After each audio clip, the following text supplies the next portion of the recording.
Welcome back to the Kelowna Real Estate Podcast. Hey, Matt, I've seen your face on TV before. How's it going? Yeah, dude. So the other day, the Seahawks game is on. I'm like, turn on the channel. It's like Seahawks versus whoever. And then right above it, Kelowna Real Estate Podcast, right on the menu channel. I was like, you got to be kidding me.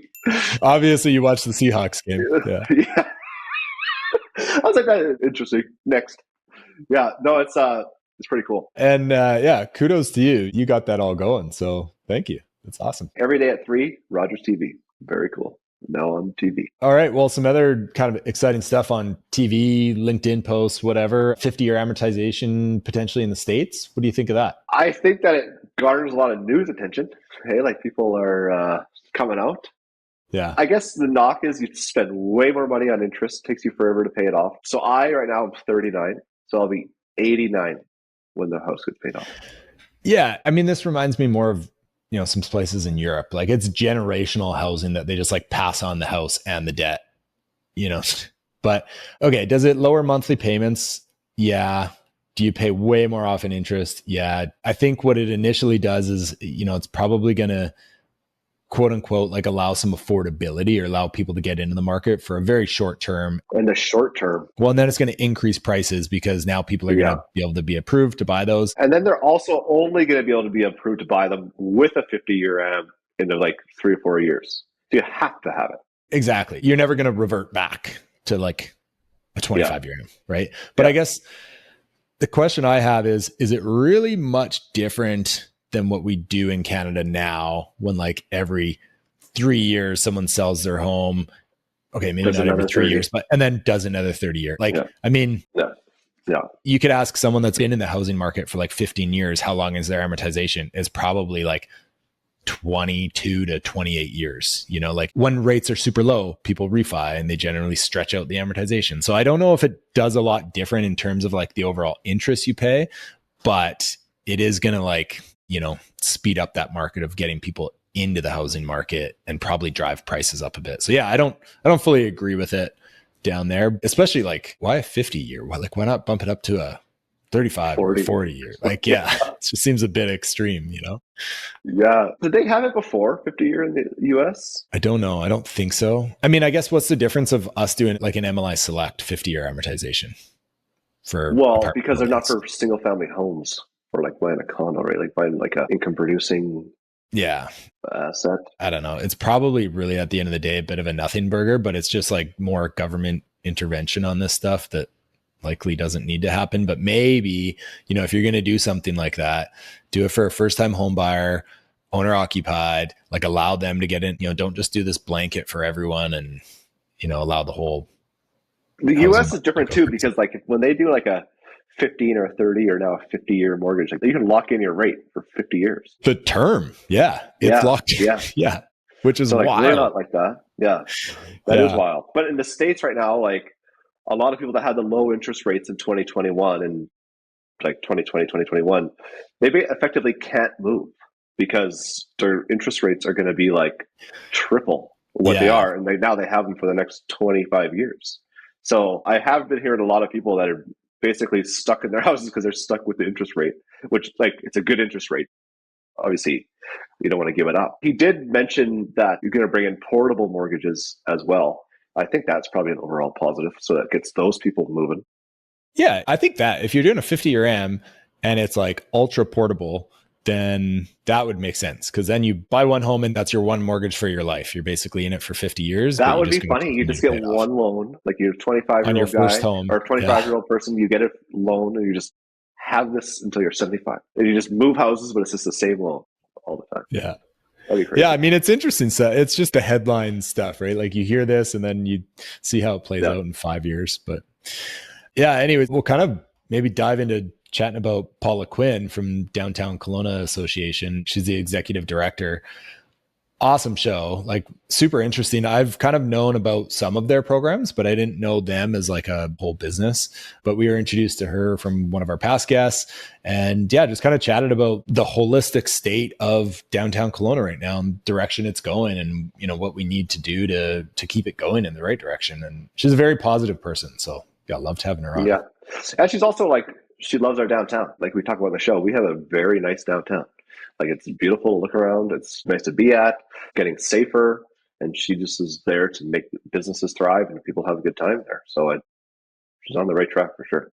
Yeah, she moved there. I know. When she said that at the beginning of the show, I was like, well, that is dedication. I got to add that to my resume. Honestly, sometimes you think of it living in like a single family house, you're like, it would be kind of nice just like for the convenience to live downtown in like an apartment and go grocery shopping locally. Like, I do kind of miss that connection to that like smaller community a little bit. But yeah, she's awesome. Very smart, intelligent lady that, you'll take a lot of value out of the show. And this episode, like every episode, sponsored by Century 21 Insurance Realty.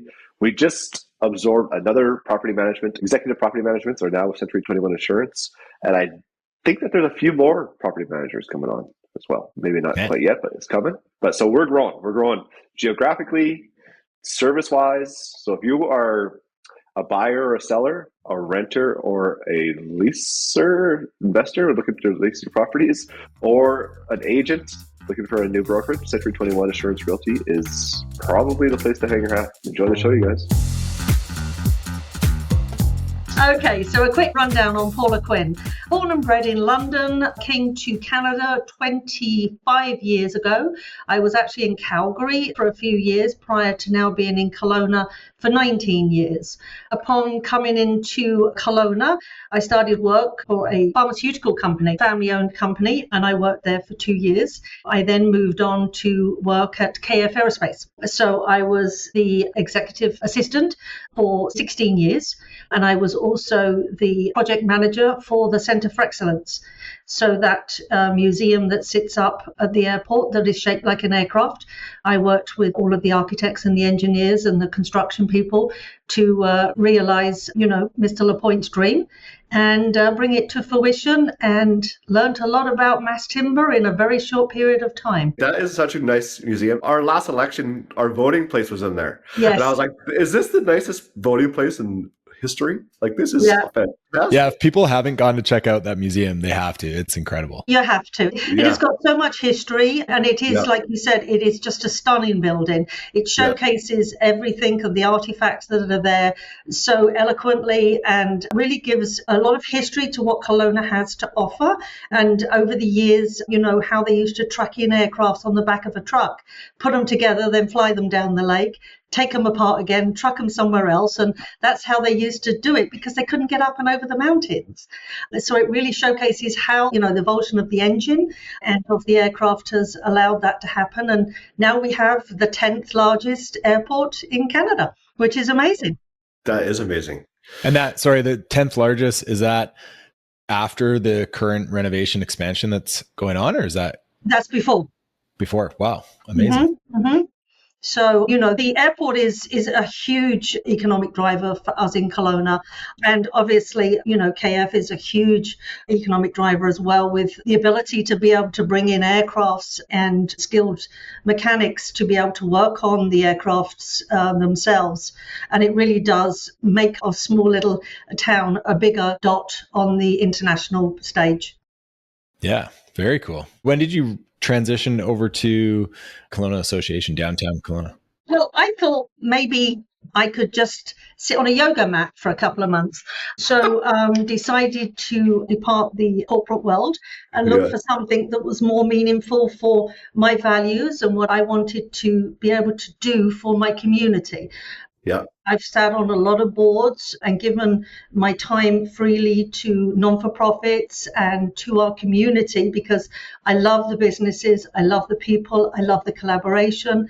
I just enjoy so immensely getting people connected and making things happen.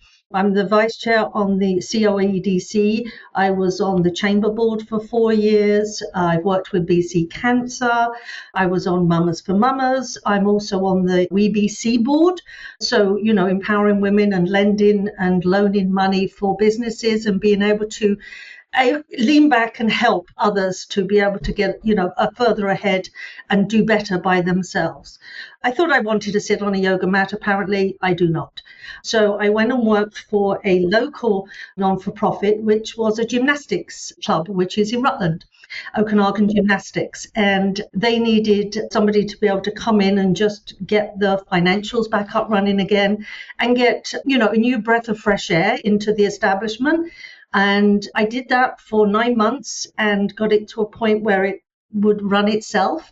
And this job came up and I just thought, this is perfect for Paula. Yeah. I need to be a part of back downtown again. So I sold my house up at Gallagher's and moved back down into the Lower Mission, 7 minutes from work, and available then and enjoying it immensely. And I've been here since June. Nice. You've been here since June. So what were your initial thoughts on downtown? What were you thinking? Well, I lived downtown before because I come from London and I'm used to a community. I like that feel.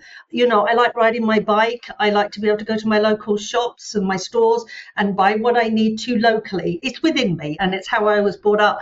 So I wanted to get back to that. I didn't realize how much I'd missed being away and outside of the peripheral. And so once I had the ability to be able to come back here, I loved being able to, have them coffee meets, walk and get my groceries and put them on my little bike and on my little basket and then poodle back off home again. So enjoying that immensely. And then to be able to bring, all my years of experience to a position so unique as this one was very, very exciting. I felt that we were very well established, the on-call team, the clean team, but the actual story behind the why of what the DKA actually is, the Downtown Kelowna Association. And I felt that our businesses didn't really know what we did and who we were. And so I've been tasked with myself to make sure that people understand who we are, and what we are able to do and help with our businesses and be a voice for them. I recently hosted a town hall with the businesses. I mean, everyone said, "Are you stupid, Paula? Are you going to stand there and allow them to ridicule you and complain at you?" And I said, yes, absolutely, because they have to have somebody that's willing to listen to them. And what we found was very, very, very exciting. They weren't downbeat. They weren't, woe is me, and look at us, we've got all these troubles and blah, blah, blah. They were very upbeat and they just wanted somebody to listen to them. So it was absolutely so enthralling for all of us to be able to do that and have a safe place to do it. And they just want somebody to listen to them and they want somebody to have their voice for them and be able to present back to city, be that person who can talk to somebody at the city and to be able to be here for them and listen to what they have to say. So that was very, very exciting. And for me, it's again, getting the word out there of what we are able to do, how we can help, and who we are and what we bring to the downtown core. So I guess, who are you and what are you? Yeah. So we are a business improvement association. Okay. We receive a levy from the city to be able to supply all the services to the downtown core. So we're able to offer on-call team who will attend in the mornings to ensure that people's businesses are able to open and have free doorway and entryways decluttered and delittered and cleaned up and ready for the day's business. We also, as well, obviously, we are not security, but what we are is a voice, again, for the unhoused. We have a very good reputation with them. We have a very good understanding with them. We know most of them by first name terms. And what we're able to do is be able to have that conversation with them and get them to, where they need to be, if it's for medical reasons or for food, and not in a way that escalates. Sometimes with the police, it can, escalate and they get very angry. Whereas we're able to have a conversation with them and just say to them, look, Joe or Fred, whatever it is, let's go along. You know what the score is. Let's go and get lunch, or, if you had your medication. And we have them conversations with them, so they have a tendency to be more willing. They'll still drag their heels, but they're more willing to go off and do what they need to do and depart from the doorway or wherever they're staying. We also offer an after-work walk to their car. Some people in the later, the darker evenings feel unsafe. So we offer a walk-to-car service, and we also do the same thing in the dark mornings. And, we have a lot of younger generation working in the restaurants and in the service field.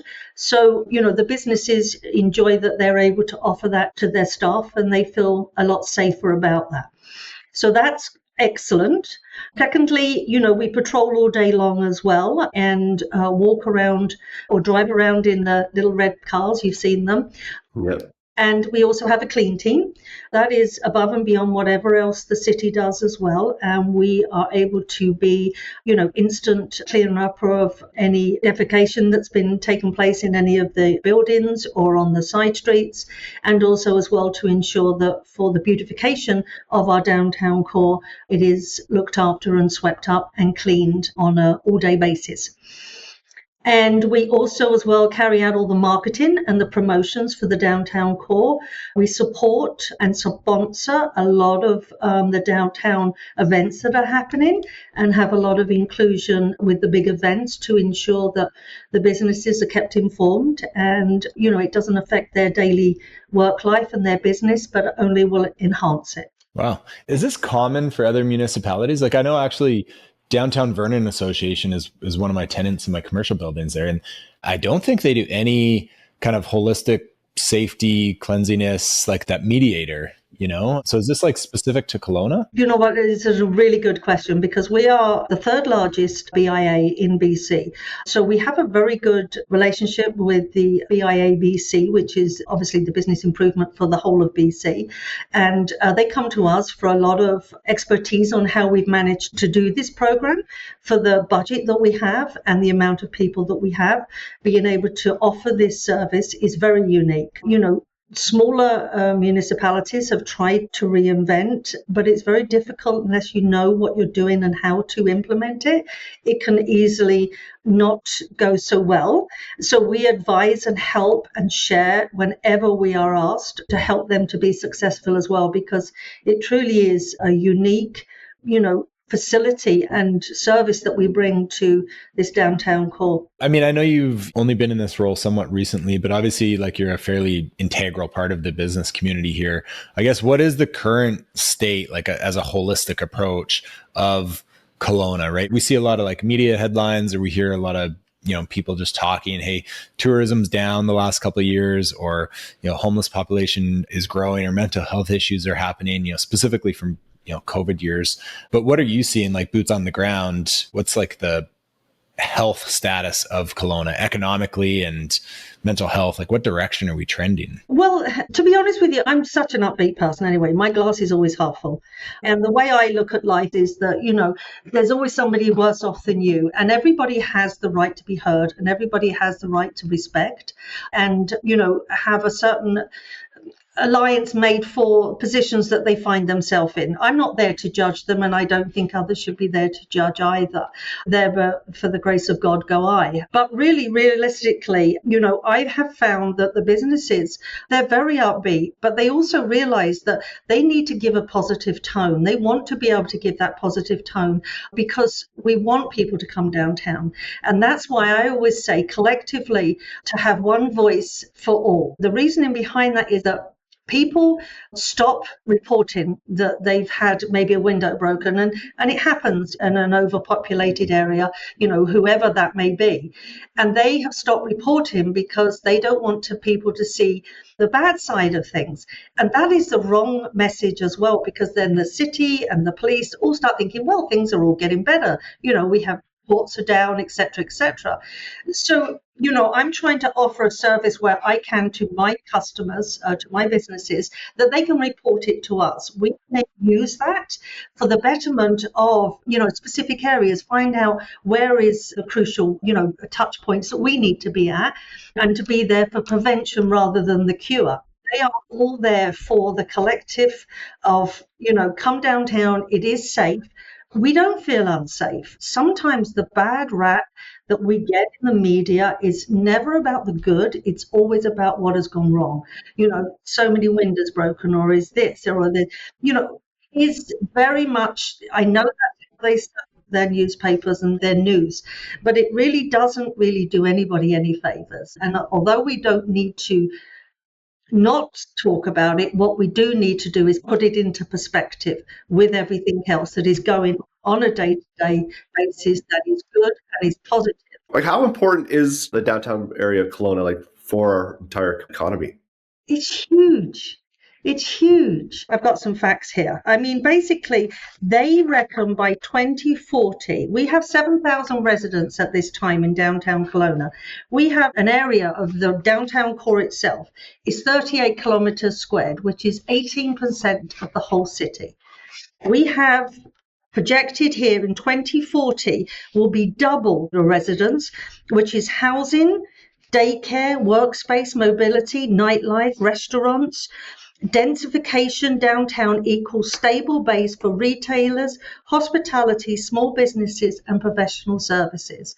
So it really is critical to an everyday life in a city that is made up like Kelowna is, with a lot of pockets of outer areas. The need for a central place for everybody to come to collectively is huge. The event this past weekend for the Poppy Parade was absolutely outstanding. I was there too. It was fantastic. It was divine. I mean, to see families, the dogs, the kids, and listening to them asking questions, and all of that age diversification was just so exciting to see. And it had a certain buzz about it. And I've had emails this morning, I haven't been downtown for a while, came down for the memorial service. What a great event to have everybody there together. CCMAs, absolutely huge. That what they took away from this city when they went back to Saskatchewan and off to their various places was just nothing but praise. Yeah. For the beauty, the people, all of the facilities that were available to them. Every time we have an event down here, we beat Canada Day. We had nearly 19,000 people here for the show and shine. People like to gyrate to that central core and to be connected to their community. It's such an intrinsically beautiful place, like right along the water, mountains, every direction you look. It's like very nice place. You take it for granted as someone that like is from here, and you like yourself, like you live there, so you see it every day. But someone that, we're only 15 minutes away from downtown, but we just don't go there as often as we probably should. But like, when my wife and I go out for dinner there once in a blue moon, we're like, why do we not come here more often? Like, this is such a cool city. So I guess, like, how do you get more people down there? And then to your point, you were talking about with densification and population growth in that area, like what are the barriers that we're currently seeing, as a city or Downtown Kelowna Association? Like, how do we densify and how do we bring more people into the local area? Well, I mean, the first thing I've got to talk to is parking. Okay. Everybody says, there's nowhere to park. We have so many parking spots available at all times, but it's the fact they can't park right outside the store that they want to go to. Yeah. So for me, that's the whole point of getting out of your car, leaving it somewhere, and then walking to everything that is available to you, because you don't get to see it all. And like you said, it's the ability to be able to look up and see and notice and be drawn to another area that maybe you haven't been to, like up to the bird reserve, up by the Delta, that walk around the boardwalk, just all of the new dog park and all of the new parks for the kiddos and the families. It is having that ability. I've racked my brain of trying to come up with ideas, and I've even thought about a counter on the parking meters so people know how many steps they've made or walked to get to somewhere. Just even some sort of incentive. We know we're a car park city. We know that Canada is a country of 4 cars because we're so vast.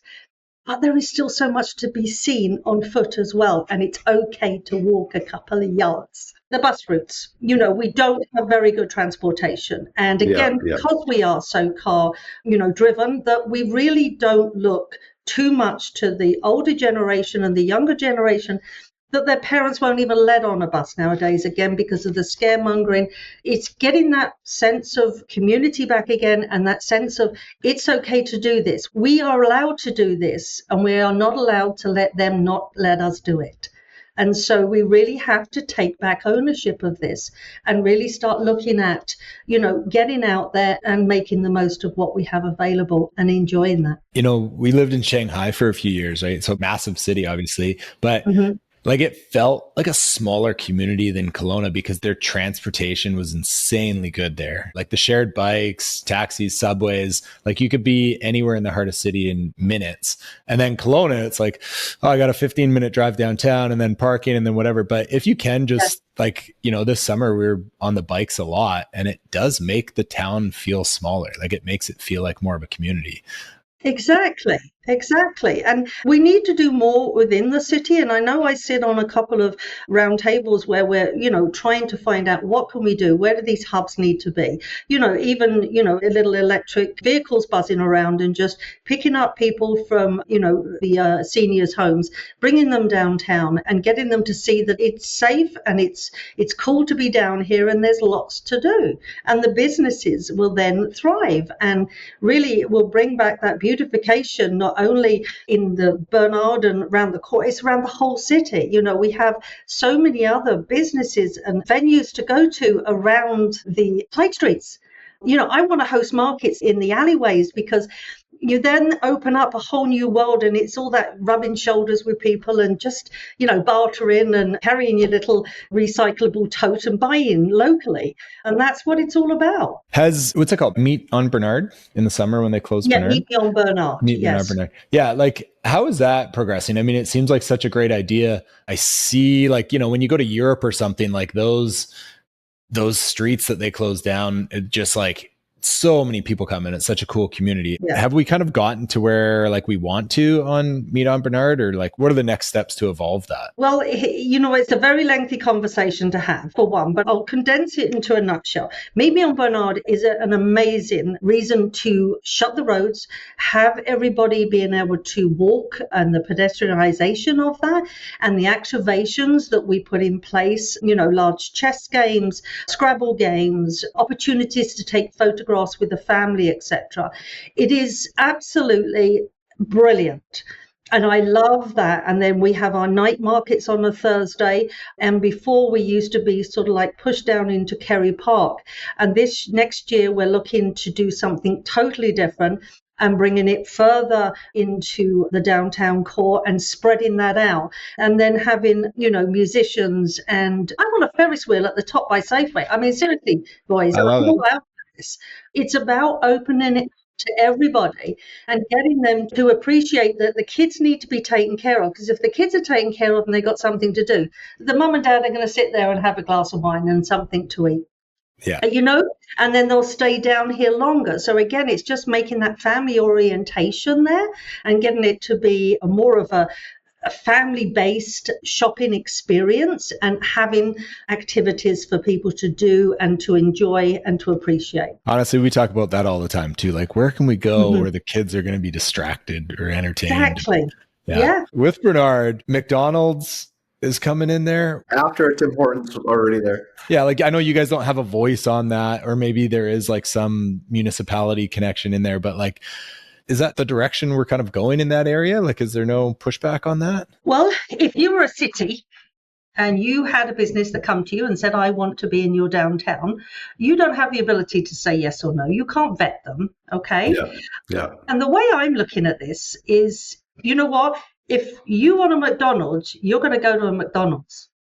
So why not have one here so people have the opportunity to come and go to McDonald's downtown? It's the same as with Tim Hortons. People who want Tim Hortons are going to go to Tim Hortons, regardless of wherever it is. And to have the ability to be able to take the kids, downtown, again, they can go and get their McDonald's meal and whatever. You're giving them that choice. Everyone says, oh, yeah, but it should be little coffee shops. It should be that. Not everybody wants a nice little coffee shop with the best latte. They want to be able to have a McDonald's. They want their fries. They want, their Big Macs. So why not give it to them? Yeah. Because they're going to go somewhere else to get it. Yeah, and let downtown get some of the profit and some of the positive spins off that. And I've actually personally met the owner, and we had a very, very good meeting with the manager. You met Ronald. Terrible joke. What's he like? No, it was great to meet the person and to have this conversation with him. So he knew who we were, what we're able to do, but what have you put in place to be able to mitigate A, B, C, and D? And they had a plan. They have a business plan. They're very organized in what they're going to do and how they're going to do it, and they are not aware of what they're up against as well. And they've been prepared and they've got their business plan in place.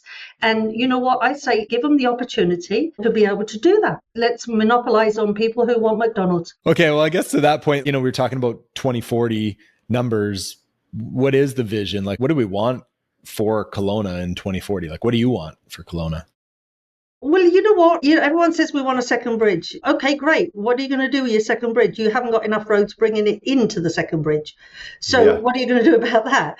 I mean, there is a bigger picture to be looked at, for sure. I just want to make sure that enough care and attention is given to that bigger picture, that we look at everything, look at the infrastructure that we have in place, and not just put a Band-Aid on something. Let's look at, is this really going to make a difference? And how are we going to be able to, to sustain this growth and be able to still give everybody what they would need and want, plus to keep the beauty that we have and the uniqueness that we have. And I think it just needs to have some care and attention given to it, and listen to others and not just think that your vision is the right one, and make sure that we have the people that know what they're doing when they're making these decisions. Yeah, we definitely, Matt and I, we live in an echo chamber sometimes. So yeah, it's good to hear those business owners and locals walking through the streets supporting those owners. Yep, definitely. We talked about some of the barriers already to downtown Kelowna, but what are some other key barriers to unlock the real estate potential of downtown Kelowna? The rates. Let's start at the top, right? Why bite off your nose to spite your face? Let's be reasonable about it. The drive and the need to always be exclusive is wrong. We need to be inclusive. And I think we really need to be able to try and make it more reasonable for people to actually make money. We have this, not greed, it is almost like a right, because of where we are and who we are, that we can demand whatever we think is, the right number. I don't know what that is. But at the end of the day, I think we need to be more cognizant of what is actually affordable now, what is actually for the little mum and pops. We have 90% of our businesses are mum and pops with 3 to 7 employees. We look at the big boys all the time. We look at the big, numbers, but it's those little 90% of businesses that are the ones that are suffering, and they're the ones that need to have the consideration and the help with the new bills that are coming in for reform, etc. It only works with businesses with 10 more employees. We have 90% of our business less than that. So there's nothing directed at that at this time. And we need to do that. Where does that stat align, like nationally or globally? Where do other cities of our population, like where do we land in comparison? I couldn't give you a pecking order from 30 down. We're not unique, but we're also not the worst. And I think that's where we really have to just remember where we are geographically as well. For businesses, it's not the easiest place in the world to get to. Okay. Mm-hmm. It's a very difficult place to get to. You got to drive through a lot of mountains, or you got to fly over a lot of mountains. So we are not totally unique, but we need to get deeper in our thought process of appealing to more people, and not just because it's Kelowna. We have to go deeper than that. We've got to start digging in and really looking at what we are, who we are, and what are our real values, and how do we foresee it for our grandchildren and our own children, and where do we want this place to be. We can't keep raping the mountainsides forever. We've got to look at making the most of what we have rather than just keep building more. Yeah. I guess maybe a topic we can kind of finish up on in the next few minutes here is, what would you change, or what's a solution? Like, what's one thing that we could do now, like a tangible or maybe you guys already have some plans in place to be the catalyst to get to Kelowna, like get Kelowna where we want it to be, like to be able to hand it off to our kids, grandkids, in the next 20, 30 years? What are we doing now? Stop saying it's what we've always done. We've got to start reinventing what it is we do. When we bring in big events downtown, we go to the businesses, we say to them, look, why don't you open an hour later, stay an hour later? You're going to capture much more of an audience. Well, this is what we've always done. And it's very much that mindset. We have to shift that mindset. So do you guys also help then with like coaching on some of that data with foot traffic? Okay, awesome. Yeah, no, we go to them. We give them ideas on how to do things, how to activate certain things. We will even buy it and apply it outside their building. No, we haven't got time for that. And again, you can lead the horse to water, but you can't make them drink it. So it's changing that mindset for the people. You're in retail or you're in the service industry. This is what the people want. They don't want to be here at 9 o'clock because that's when you open. They want to have that convenience. And we, as a world, we give it to everybody. Everything is so convenient. You can buy anything from Amazon, bing gong, next 3 hours, there it is at your doorstep. Yeah. And people have that expectation, but it's looking at your business and say, where do I want to be? I can sit here and I can just keep saying the same thing over and over again. It's because of the unhoused, or it's because my window got broken and I had to buy more cameras. I can't afford this. You've got to really start thinking about the differences that you can make within your own self and your businesses to accommodate the actual realistic happenings and goings-ons of people's days, their own cultures and their own, habits of how they spend and when they spend. Yeah, my brokerage, we call it like collaboration over competition.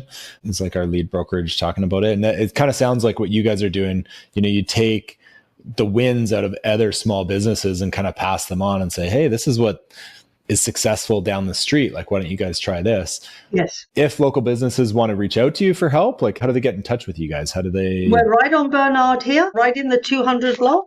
Our webpage as well has a lot of information. You can also sign up for our newsletter, which then gives you, even if you're not in the downtown core, into our membership, you are able to get all the information that we share about road closures, about events that are happening. Parade with a Purpose is coming up, which is a big, family event, which is going to be huge, which is coming on December the 6th. We have our own winter market coming up on the 29th with the light up of the lights. So all of that information is available on our website, and we can send you our newsletter if you sign up online as well. Obviously, as well, telephone, I never remember the number, 250-862-3515. On-call team is 250-470-9058 for a direct line to them, should you need somebody to come to you quickly.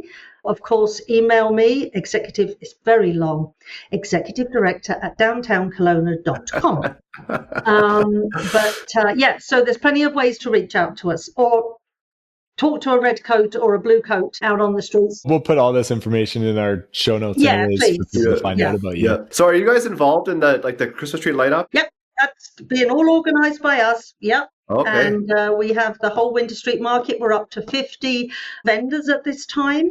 We're working very closely with Pam and the Parade with a Purpose to ensure the road shutdown is as minimal as possible for all the businesses, again, because we want to be cognizant of their needs as well, but to make sure of safety obviously is paramount, and work very closely with the city and be that conduit to make sure that all of these things come together and everybody stays informed. I love it. Awesome. I love it too. Well, thank you so much for your time. Going so quickly. I know. Yeah. Well, we packed a lot in. Yeah. We'll love to have you on in the future again and talk about, some more Keep talking. changes. Love that. Yeah, absolutely. It's been a pleasure. Thank you so very much. Thanks a lot, Paul. It's been awesome talking to you. Okay. Thank have a you great so day. much.